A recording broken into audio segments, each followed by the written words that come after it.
Bienvenue à tous et à toutes au nouvel épisode du podcast Le Griot Digital. Je suis Maïmouna Diallo et c'est un réel plaisir pour moi de vous servir en tant qu'hôte. Aujourd'hui, nous allons recevoir un game changer de l'atmosphère entrepreneuriale guinéenne. Récemment, il a fait parler de lui à travers le concours du Roadshow pour représenter la Guinée au Gitex Africa, l'événement phare de la tech en Afrique. Et aujourd'hui, nous allons la voir. Il va nous expliquer ses méthodes, ses types de gagnants déjà.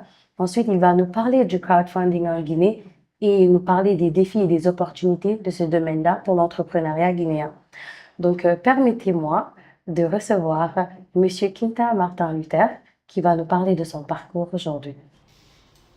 Alors, bonjour Martin. Bonjour, Merci d'être parmi nous aujourd'hui c'est un réel plaisir. et félicitations pour le concours du Roadshow. Merci. Et donc là, nous allons commencer avec une première question que j'ai pour toi. C'était quoi ta première réaction dès que tu t'es aperçu que voilà, ce concours-là, tu allais le gagner? Parce qu'à partir du moment où on a annoncé euh, la personne qui gagne, quelle était ta réaction? En réalité, tu avais fait durer le suspense quand même. Donc, ça faisait que j'étais en train de dire non, c'est pas moi qui gagne parce que franchement, je ne sais pas pourquoi, mais je doutais un peu. Mhm. Mais après, les gens autour de moi disaient oui, c'est toi parce que tu avais donné aussi des indices. Mhm. Mais oui, c'était une grande joie. D'abord parce que ça m'a fait comprendre que mon projet, il est porteur. Il est surtout porteur d'espoir.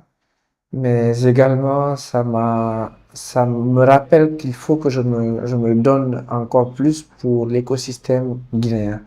Surtout pour notre mission, la première mission que nous avons chez Greenty, qui est le développement communautaire par le financement participatif. D'accord. D'ailleurs, j'aimerais qu'on revienne un peu plus sur Unity avant d'approfondir. Parle-nous de Unity. C'est quoi exactement le financement participatif? C'est quoi tout ce domaine-là? Alors, je vais d'abord commencer par vous dire c'est quoi Greenty. Mhm. Greenty, c'est le diminutif de Guinean Unity, donc l'unité guinéenne. Alors, l'idée est née en 2023, quand je préparais mémoire, mon mémoire de fin d'études. Alors, c'est là que je me suis dit, mais pourquoi pas? Parce que je sais qu'en Guinée, il y a des gens qui ont des idées très brillantes, qui ont besoin de se faire financer, mais qui n'arrivent pas. Parce qu'en réalité, on va dire les banques, je dirais pas que les banques ne paient pas, parce que c'est vrai que c'est difficile de prendre le risque, surtout que c'est de l'argent des gens qu'ils ont, Mhm. mais ils ont très difficilement accès au financement. Donc c'est de là qu'est née l'idée d'Inuti. Pour ceux qui ne connaissent pas le financement participatif, je vais donner une définition très simple. Le financement, c'est la recherche d'argent. Participatif, cela veut dire que nous faisons participer des gens. Donc, c'est faire participer des gens, le plus grand nombre de personnes, pour le financement d'un projet, qu'il soit entrepreneurial, communautaire, ou quel que soit le type de projet qu'il y a. D'accord. Merci. Et par exemple, donc pour revenir, donc là, on comprend bien tout ce qui est le domaine d'activité, c'est plus autour du financement participatif. Mhm. En gros, le crowdfunding. Yes, Et c'est ça. maintenant, par rapport à ce terme-là, souvent, on peut relier cela à des aspects techniques. Est-ce que toi, tu as des aspects techniques de ce terme-là que tu peux mettre en lumière? Des aspects techniques du crowdfunding, non, pas vraiment, parce que le crowdfunding, c'est le financement par la masse déjà, parce que en anglais, crowd, c'est la masse et funding, c'est rechercher le financement. Mais quand on entre un peu plus dans le sujet, on va dans la finance, on va dans la recherche des ratios, etc., etc. Est-ce que le projet il est rentable, etc. Donc, au prime abord, nous ne parlons pas d'abord de tous ces aspects techniques. Nous regardons d'abord le projet, la pertinence du projet que nous avons et est-ce que le plus grand nombre de personnes pourront être attirées par le projet en question. Oh. Donc là, c'est une sorte de sélection et les jugements que vous allez utiliser en général, vous allez vous baser sur quel aspect. Demain, moi, j'ai un projet, Mhm. je viens vers vous, d'accord? Et j'aimerais qu'on me finance sur ce projet-là. Qu'est-ce que vous allez regarder de manière spécifique? Quels sont les éléments clés que vous allez identifier pour que moi je puisse mieux me préparer? Le premier élément que nous regardons aujourd'hui, c'est d'abord la personne. Parce qu'il est très important de savoir le background même du porteur de projet. Qui il est, d'où il vient, parce qu'il ne faut pas donner des fonds à n'importe qui. Donc, est-ce qu'il connaît le domaine dans lequel il se met?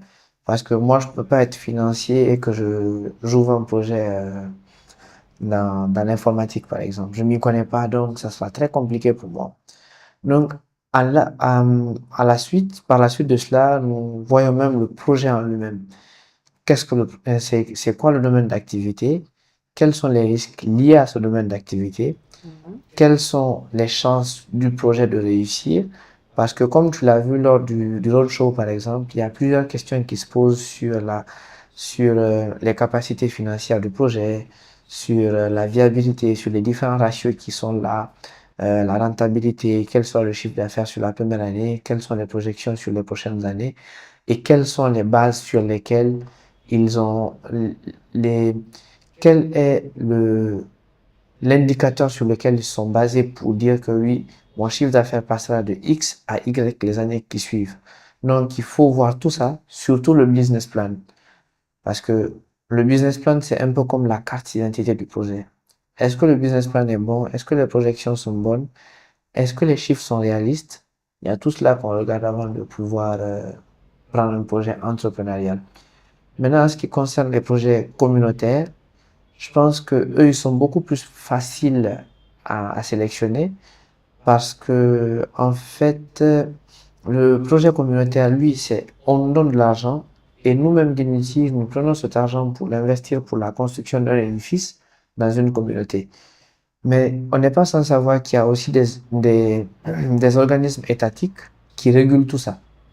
Donc, il faut voir avec la cartographie de l'ANAFIC, le plan de développement local, est-ce que ce sont des plans qui sont mis en place dans la cartographie du développement local, etc., pour éviter que, par exemple, nous fassions une école et que l'État ne soit pas en moyen de rapporter, par exemple, des enseignants.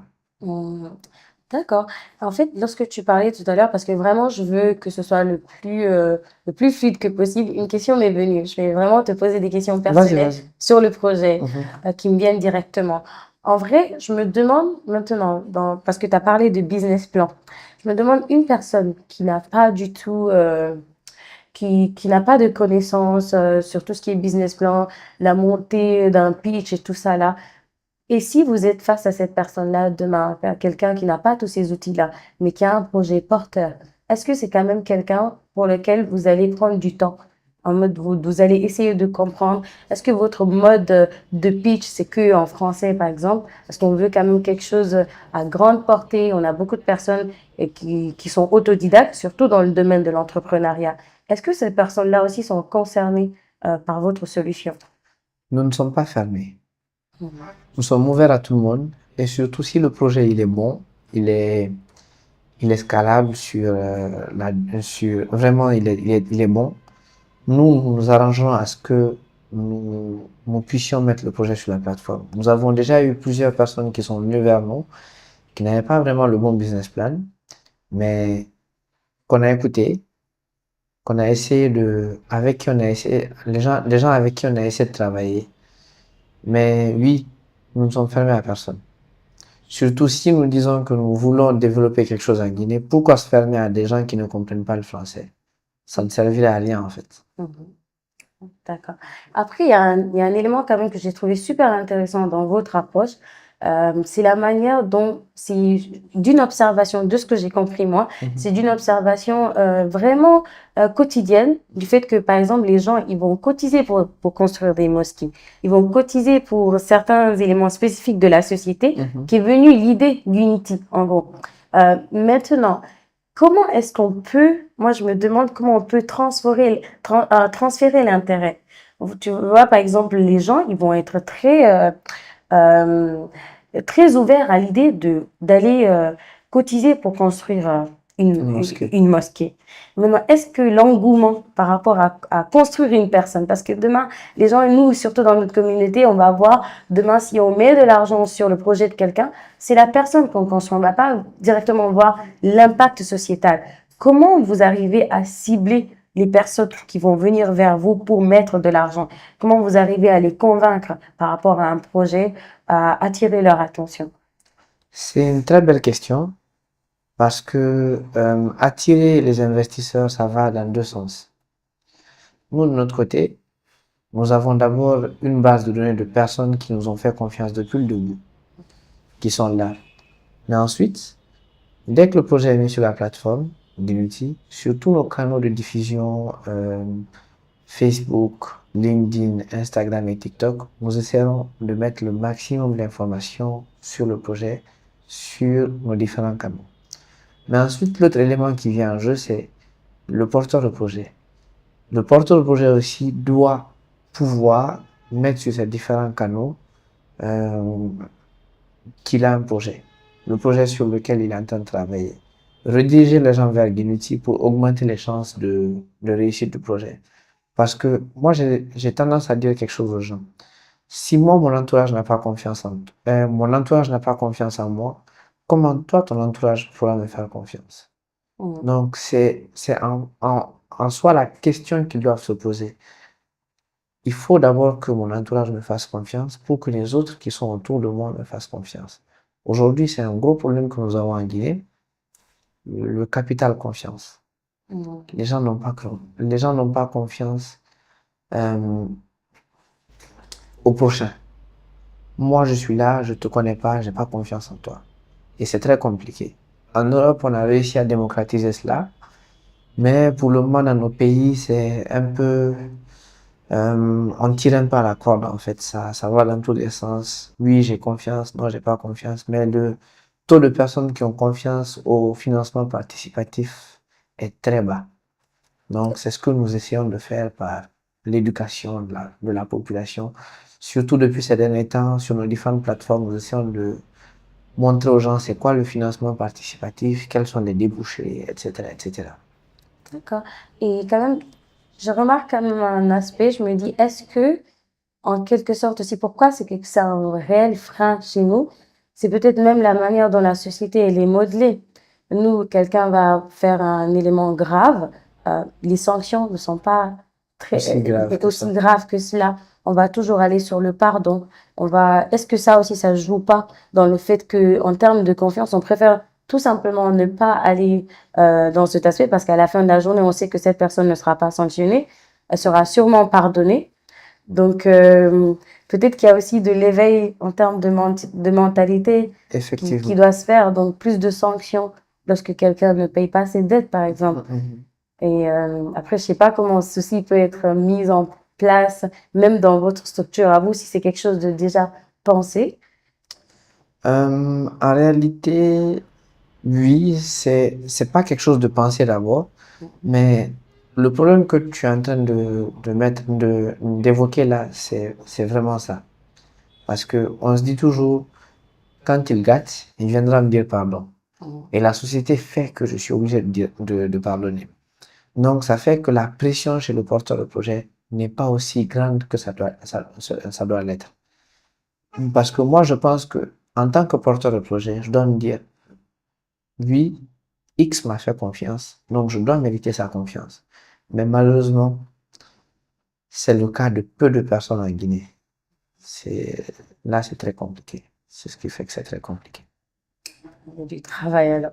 Et là, il y a un élément que je me demande, vous avez certainement observé ces personnes-là, ces porteurs de projets, après avoir donné un financement, leur évolution et tout. En général, lorsqu'ils ont des défis, c'est plus lié à quoi? Et comment vous vous apportez du soutien par rapport à cela? Les défis sont beaucoup plus liés à la structuration même du projet. Parce que, en réalité, il y a beaucoup de porteurs de projets qui n'ont pas l'expérience de la gestion d'un projet.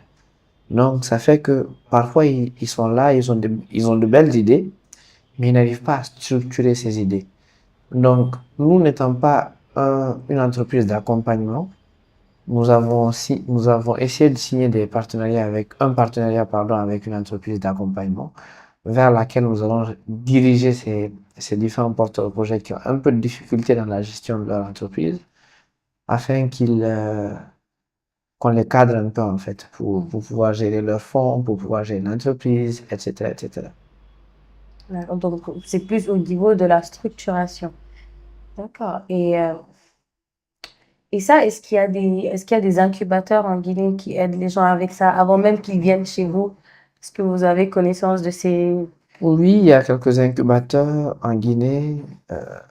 Je pense qu'il y a bouteilles? Sabutech, il y a Together qui est un incubateur aussi. Dream for Africa, je pense qu'il y a aussi un incubateur.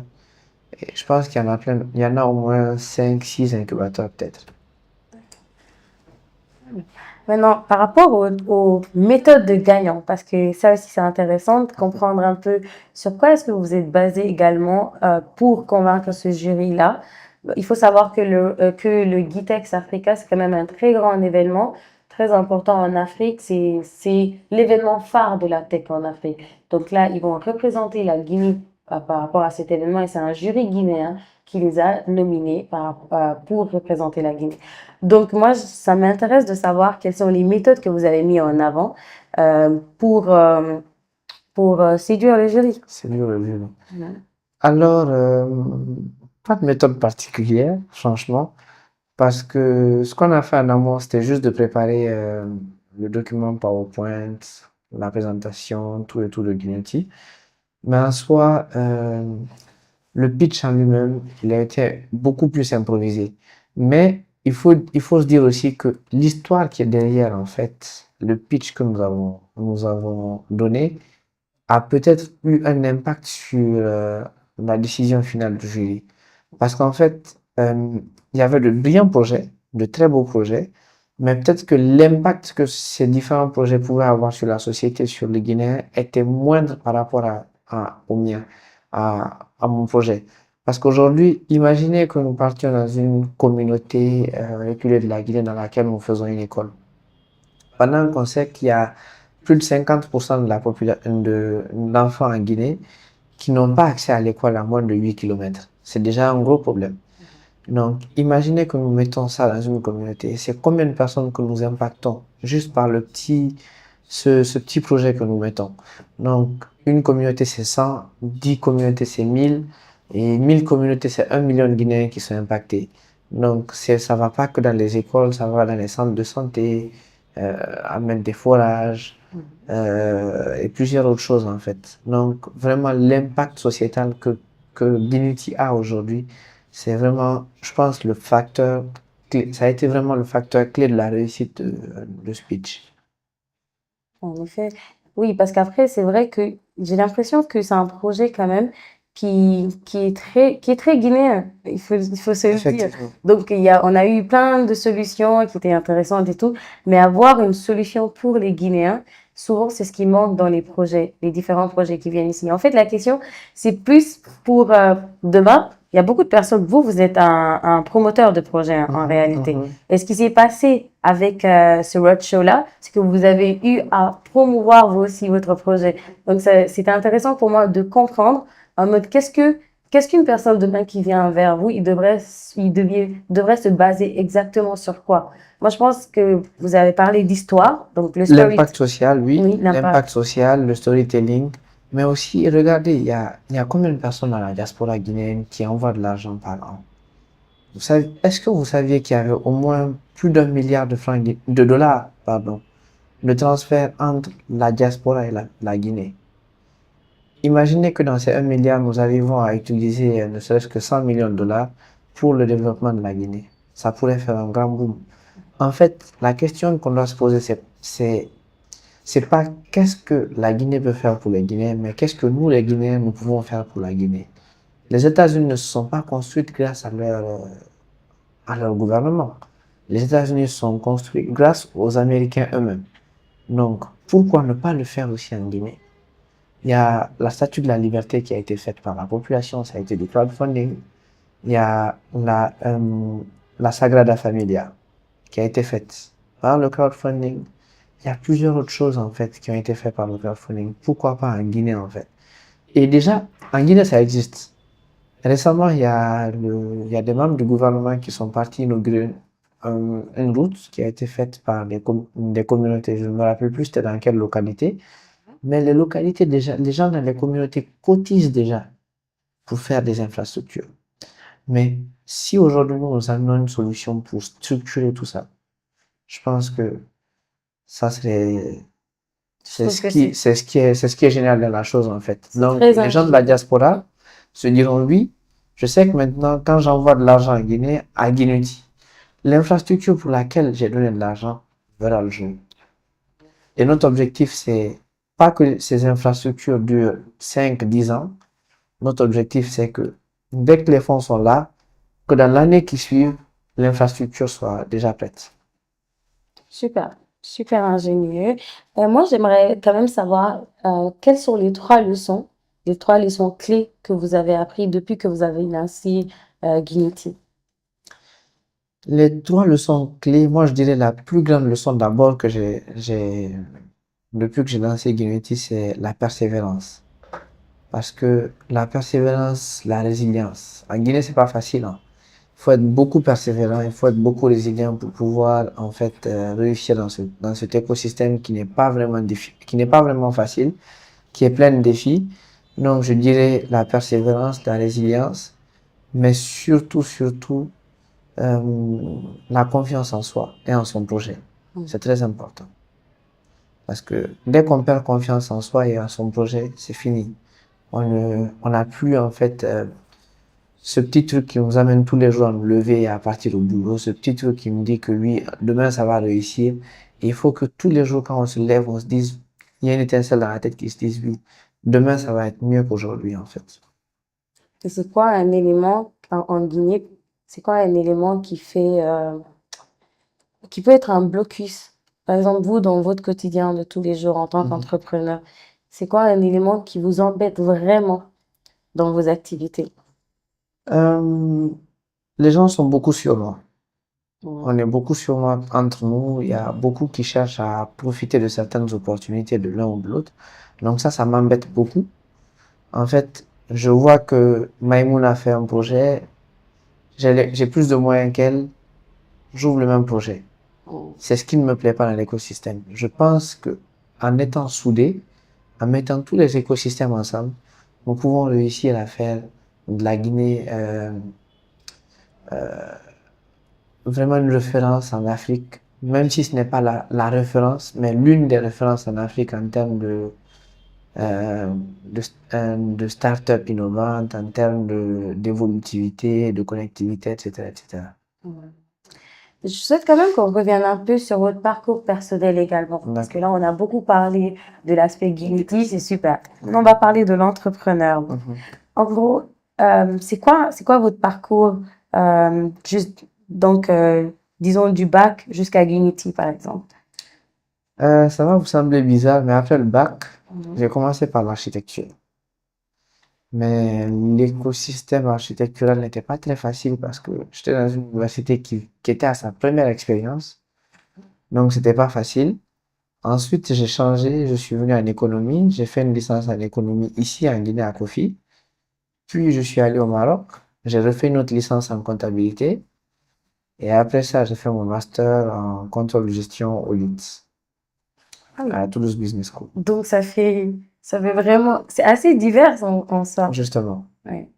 De l'architecture, je suis passé à l'économie.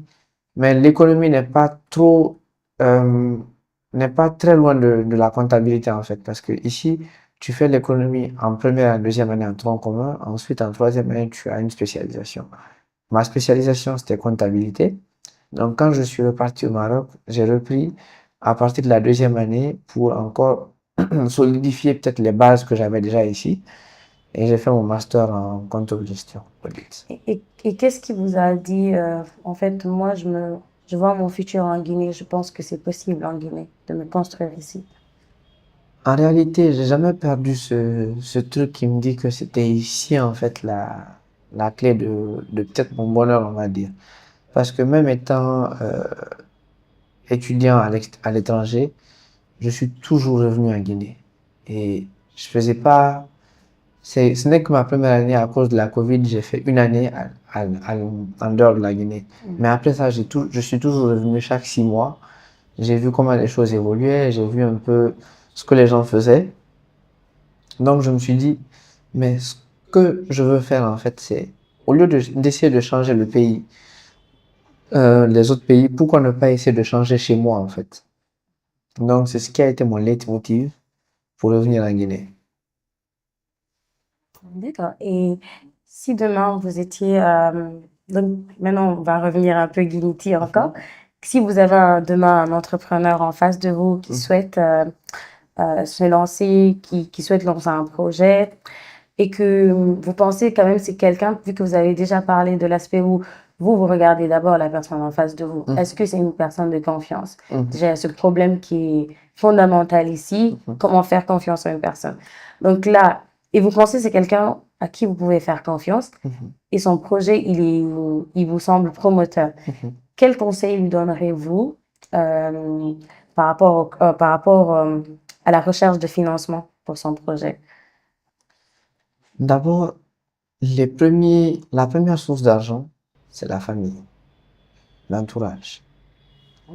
Moi, aujourd'hui, ma famille a été d'un grand soutien pour moi quand je créais Guinuti.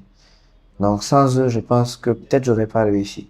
Donc, pourquoi pas toi? Pourquoi pas lui, en fait? Donc, je pense que le premier soutien vient toujours de la famille et de son cercle. Mais en plus de son cercle familial, il faut l'étendre au cercle des amis, des camarades, des collègues, avant de partir vers ceux que nous ne connaissons pas. Mais le digital aujourd'hui étant très développé, surtout en Guinée, les gens sont beaucoup sur TikTok, beaucoup sur Facebook, etc., etc. Donc, trouver des choses, des petits trucs qui pourraient attirer les gens. Parce qu'en soi, sur Facebook, on remarque beaucoup que les choses très sérieuses n'attirent pas beaucoup le monde, surtout la jeunesse actuelle. Mais les choses moins sérieuses qui vont dans la danse, dans les trends TikTok, etc., etc., sont beaucoup plus attractives. Donc, partir sur l'évolution des choses pour pouvoir attirer les gens vers son projet, montrer que son projet a de l'impact, et peut-être que certaines personnes vont investir. Parce qu'il y a des gens qui sont là, autour de nous, qui n'attendent que ça, que de bonnes opportunités pour pouvoir mettre un peu de sous et voir ce que ça donne. Et comment vous voyez l'évolution du crowdfunding en Afrique dans les prochaines années, ou même en Guinée, on va même parler de l'Afrique. Déjà, en Afrique, le crowdfunding depuis près de 5 ans a pris un très grand essor. Je pense plus de 150% d'évolution. Donc, ça c'est l'Afrique en général. En Guinée, nous n'avons pas vraiment d'entreprise de financement participatif présente. Nous sommes la première.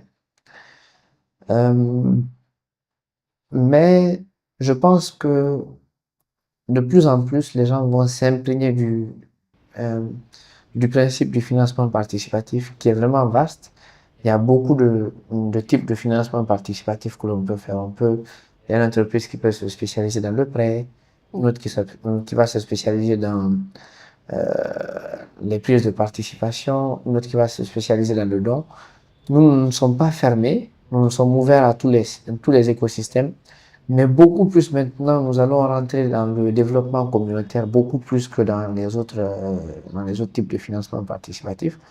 Mais nous ne lâchons pas ceux qui veulent du prêt, du financement participatif, etc., etc.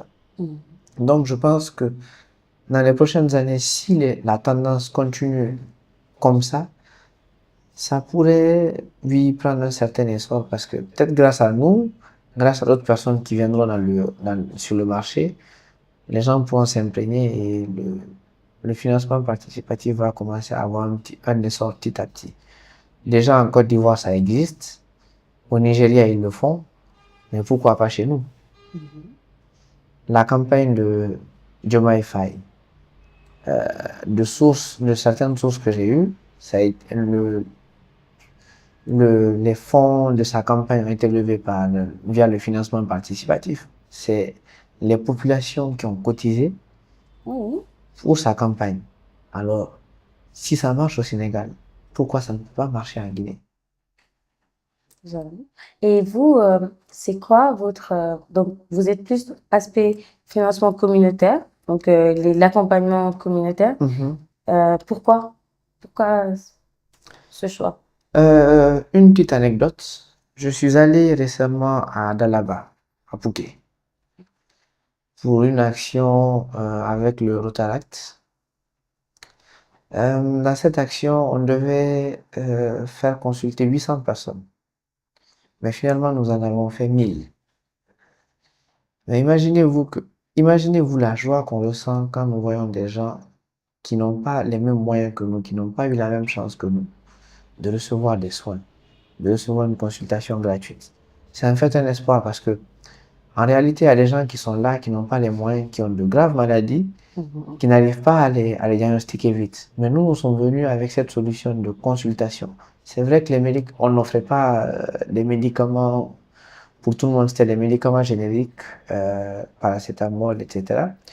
Mais ils se permettent, les médecins qui étaient présents se sont quand même permis de faire des ordonnances pour ceci. Donc, consultation plus ordonnance, ça leur fait déjà une économie de peut-être 100 000, 200 000 qu'ils auraient pu dépenser pour cela. Donc, en fait, je m'imagine en fait dans notre communauté redonner du sourire à d'autres personnes. C'est vraiment ce qui me motive en fait à aller dans les communautés guinéennes aujourd'hui, leur redonner ce grain d'espoir en fait, qu'il n'y a pas cette petite lumière en fait qu'ils attendent. Donc, c'est vraiment cela qui nous a motivés à beaucoup plus vouloir rentrer dans les communautés, essayer de développer ces communautés grâce au financement participatif. Je... Oui. Vas-y, ta question. En fait, dans ce que tu parles, je sens beaucoup d'empathie. Dans ce que tu expliques tout cela, Mhm. je sens beaucoup d'empathie. J'ai l'impression que tu as beaucoup observé tout ce qui se trouve autour de toi. Peut-être même il y a beaucoup plus personnel avec ça.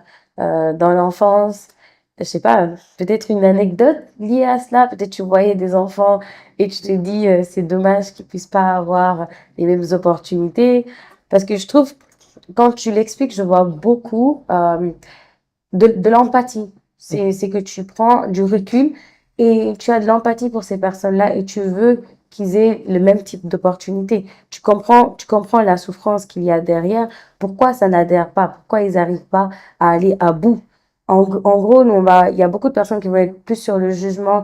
Oui, de toute façon, là, ils ont ces projets-là, mais il y a la paresse derrière. De toute façon, ils ne s'y mettent pas à 100%. Mais je pense que s'il y a plus de personnes qui prennent du recul pour comprendre la situation de chaque personne, le contexte de chaque personne, et se dire, bah, tiens, peut-être si ça ne marche pas pour cette personne, c'est qu'elle n'a pas les mêmes conditions Les dans mêmes quelques conditions. mois. Ouais. Et ça, je trouve que c'est très humain. Ouais. Parce qu'imagine aujourd'hui, on part dans ta communauté, dans ton village. On dit, Maïmouna, je vais construire une école dans ton village. Imagine la joie que ça va procurer dans ton cœur. Tu vas, ne serait-ce que 100 000, 1 million, si tu peux, tu le donneras. Donc imagine le nombre de personnes comme toi qui donneront de l'argent pour voir ces gens sourire, en fait. C'est vraiment extraordinaire. Je pense que ça, la récompense de ça est plus grande que l'argent que nous aurons dans ce que nous faisons, que les commissions que nous prenons, que tout le travail que nous abattons. Parce qu'après, à la fin, tu vois, cette communauté joyeuse, à Phuket, j'ai vu des gens très joyeux, très heureux de ce qui s'est passé. Nous étions une dizaine, presque 20 même personnes à aller là-bas. On nous a mis dans toutes les conditions parce qu'ils étaient tellement heureux. Moi, on se disait, vous avez fait beaucoup pour nous parce que nous loger pendant 2 jours, nous nourrir pendant ces 2 jours, sans qu'on ne paye un seul centime, c'était déjà beaucoup pour nous. Mais ils se disaient, non, nous n'avons rien fait. Je pense que ce que vous avez fait, c'est plus grand que ce que nous avons fait pour vous. Donc, je pense que ces communautés ont besoin de sourire aussi. Et il y a une dame qui est venue vers moi qui nous a dit, mais monsieur, pourquoi ne pas essayer de faire une campagne pour pouvoir faire un centre de santé chez nous parce que nous n'en avons pas. J'ai dit, mais nous n'avons pas les terres pour le faire. Elle dit, non, nous avons la terre. Donc, tu vois, ces communautés, ils sont prêts à laisser même leur terre pour pouvoir faire ça. Donc, vraiment, c'est quelque chose il faut que chacun s'imprègne de cette chose-là, en fait, pour pouvoir donner un nouvel éclat. Mais, oui, le communautaire, c'est bien aussi, on va le faire. Mais imaginez aussi les entrepreneurs que nous ferons sourire, en fait, qui, grâce au financement participatif, retrouveront leur projet, verront leur projet voir le jour, verront leur projet grandir, et un jour ils diront, c'est grâce à Guinity que nous avons levé les fonds. Il n'y a pas plus beau que ça, en fait. Ouais. Mhm. Je trouve c'est très beau en vrai, tout ce que tu racontes là, l'histoire derrière, ce qui te motive réellement. Mhm. Euh, je pense que c'est même donner de l'espoir en quelque sorte. Justement. Aujourd'hui, beaucoup de personnes perdent l'espoir, même en la Guinée, même Mhm. pour réussir. Et c'est une manière de contribuer et de parler à son prochain, de dire, bah tiens, Justement. moi je pense que c'est possible. Et si on s'aide, si on se donne les mains, c'est vraiment, on peut faire de la magie. Surtout l'exemple que tu as donné là, c'était très beau. En mode, non, on n'a pas les, bah non, nous, on a les terres, ils sont prêts. Donc en gros, c'est pas que les gens ne veulent pas, c'est qu'il n'y a pas d'outils pour fédérer cela, pour formaliser Tout et, cela. et voilà. Et je pense que c'est quelque chose à Et je encourager. pense, nous allons apporter la solution à cela, en fait. Que ce soit les communautés qui, imaginez les communautés qui vont grandir grâce au financement participatif, imaginez les projets qui vont sortir de terre grâce au financement participatif, etc., etc. C'est ça qui fait la beauté, en fait, de la chose, du financement participatif. Et la chance que vous avez, c'est que la société même africaine, l'essence, c'est la solidarité. On a Justement. ça qui est imprégné en nous. Donc, il suffit de trouver la graine pour réveiller cela. Donc, la petite histoire qui va réveiller ce, cet aspect solidaire qui dort déjà en nous. Je pense qu'on peut faire de belles choses avec cela. Justement. Ouais. Derrière chaque geste, il y a une histoire. Mhm. Derrière, en fait. Derrière tout ce que nous bâtirons, il y a une histoire derrière. Il y a l'histoire d'un jeune qui n'a pas pu, qui n'a pas les moyens, qui s'est construit grâce au financement participatif. L'histoire d'une communauté qui n'avait pas d'école, qui a eu une école grâce au financement participatif. L'histoire d'une autre communauté qui, grâce au financement participatif, a eu un hôpital, a eu un forage. Nous savons que l'accès à l'eau aujourd'hui est un grand défi en Guinée. C'est malgré l'évolution des choses, aujourd'hui nous voyons des quartiers de Conakry qui n'ont pas d'eau. Mhm. Imaginez cet espoir-là de ramener l'eau aux gens. Parce que c'est pas tout le monde qui a les moyens de faire un forage chez lui. Et imaginez le nombre de personnes qui viennent chez des gens qui ont le forage tous les jours. Ah, laissez-moi puiser de l'eau. Imaginez, vous mettez un forage juste à proximité. Ils n'auront plus à aller taper aux portes de ces gens-là. J'ai besoin de l'eau. Imaginez le nombre de personnes qui marchent pour aller à l'école, etc. Si grâce au financement participatif, n'auront plus à marcher pour aller à l'école. Ils auront l'école à proximité, etc., etc. C'est vraiment un projet de grande envergure. Mhm. Et en termes par rapport aux régulations mises en place, il y a des régulations qui sont un frein pour vous? Donc, en termes de législation et tout cela. En réalité, jusqu'à présent, il n'y a pas de régulation sur le financement participatif en Guinée. Mais on espère qu'on pourrait être autour de la table un jour pour discuter d'une régulation autour du financement participatif. Parce que c'est vraiment important. Tout ce qui est fintech n'est pas encore régulé en Guinée. Donc, nous essaierons peut-être. On a déjà approché la BCRG, on a déjà approché quelques ministères, justement à cet effet. Mais oui, la graine portera son fruit peut-être bientôt. Et là, quelles sont vos ambitions futures, Unity, concrètement? Nos ambitions, je vais dire sur 5 ans, c'est près de 5 millions de dollars au service des communautés. Le plus grand nombre, c'est-à-dire, moi je voulais dire 1 million, mais s'il y a 10 millions de personnes qui sont impactées grâce au financement participatif, oui. Un peu plus d'1 million de dollars levés pour des projets guinéens qui verront le jour. Et oui, c'est ça nos ambitions aujourd'hui sur 5 ans. Très belle ambition. Euh, j'espère qu'elles aboutiront, Inch'Allah. S'il vous plaît, Dieu. Et maintenant, un petit mot de fin. Ok. J'aimerais savoir un message clé que vous aimeriez transmettre à ces personnes qui nous regardent des jeunes qui souhaitent innover, qui souhaitent voir leur vie se transformer en croyant en eux. Mais quel message clé vous avez à leur donner de par votre parcours? Déjà, je dirais ce que tu as même dit, croire en soi. D'abord, croire en soi, croire en son projet, c'est très important. Par la suite, être persévérant. Et le message ne va pas qu'au porteur de projet, qu'à celui qui me regarde, qui est porteur de projet aujourd'hui. Le message va à celui qui est un investisseur, qu'il soit en Guinée, qu'il soit de la diaspora. Croyez au financement participatif. C'est l'avenir de l'Afrique. Ça a été l'avenir de l'Europe, de l'Amérique, mais pourquoi pas en Afrique, pourquoi pas en Guinée. Donc, croyons à ce modèle de financement et voyons ce que ça peut donner dans 5 ans. Peut-être même pas dans 5 ans, dans 2, 3 ans, ce que ça pourrait faire en Guinée. Mhm. Merci beaucoup. Merci. Ce fut un plaisir de t'avoir. J'ai appris énormément de Guinea, de vos ambitions. J'espère que ce podcast, ici, vous voulez le retrouver avant qu'on ne coupe. Donc, où est-ce qu'on peut te trouver et comment te joindre aujourd'hui? Euh, D'abord, si quelqu'un qui veut retrouver Guinuti sur tous les réseaux Facebook, LinkedIn, TikTok, Instagram, nous sommes là sous le nom de Guinuti. Donc c'est simple, Guinuty.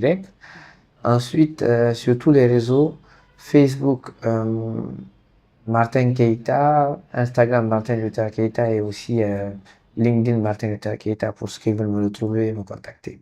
Et parfois, vous faites des sensibilisations, des sorties de sensibilisation ou Nous n'en avons pas fait pour le moment, mais très bientôt, nous sommes en train de déjà mettre en place un plan pour faire les sorties de sensibilisation dans les communautés, aller voir les gens, sortir dans Conakry même, savoir quels sont les problèmes des gens, quels sont les problèmes des entrepreneurs, etc., pour pouvoir avoir une âme plus forte en fait, pour notre mission en fait. Super.